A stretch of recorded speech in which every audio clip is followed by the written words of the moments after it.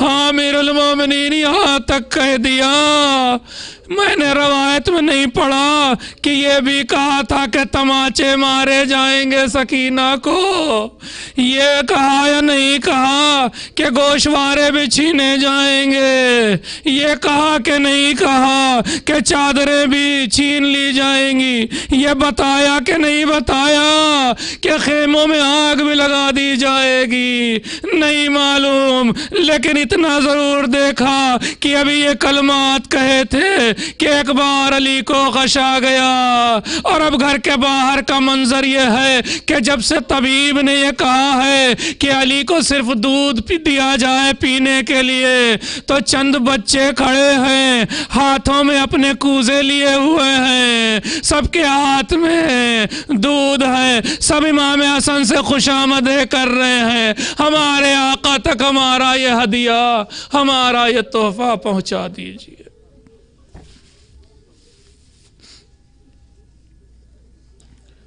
وَسَيَعْلَمُ الَّذِينَ ظَلَمُوا أَيَّ مُنْقَلَبٍ يَنْقَلِبُونَ إِنَّا لِلَّهِ وَإِنَّا إِلَيْهِ رَاجِعُونَ رِضًا بِقَضَائِهِ وَتَسْلِيمًا لِأَمْرِهِ اللهم اغفر للمؤمنين والمؤمنات والمسلمين والمسلمات الأحياء منهم والأموات تابع بيننا وبينهم بالخيرات إنك مجيب الدعوات إنك قاضي الحاجات إنك على كل شيء قدير۔ ایک بار آپ سے گزارش ہے کہ میری والدہ بہت بیمار ہیں، 5 بار من یجیب ان کے لیے پڑھ دیں۔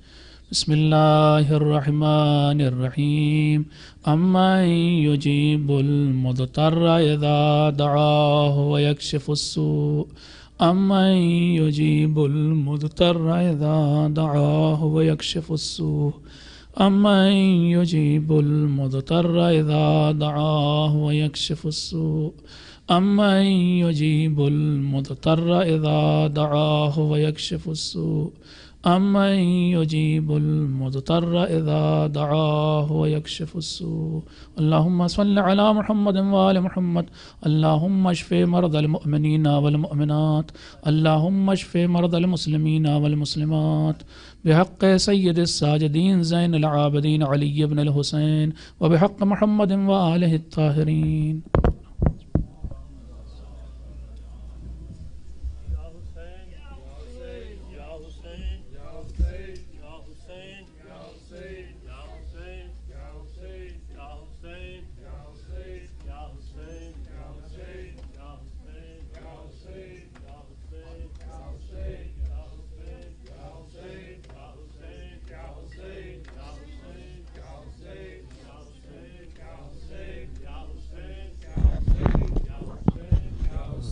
یا حسین یا حسین تو گھر وچ ٹرنا سکھیا کر، ایک آسیہ زینب دورے ہو سکدا ہے ان دور دے وچ تے حکومت نانے دی ٹورے۔ میں کیوں ٹرنا ہے میرا چن بابا، میرے ویر نہیں کوئی تھوڑے، جس بہن دے ویر 18 ہون کہندی جرت پیدل ٹورے۔ یا حسین یا حسین یا حسین یا حسین یا حسین، اے ثانی زہرا تو ہی بتا کیا گزری شام کے راستے میں، اے ثانی زہرا تو ہی بتا کیا گزری شام کے راستے میں، اے ثانی زہرا تو ہی بتا کیا گزری شام کے راستے میں، اے ثانی زہرا تو ہی بتا کیا گزری شام کے راستے میں، اے ثانی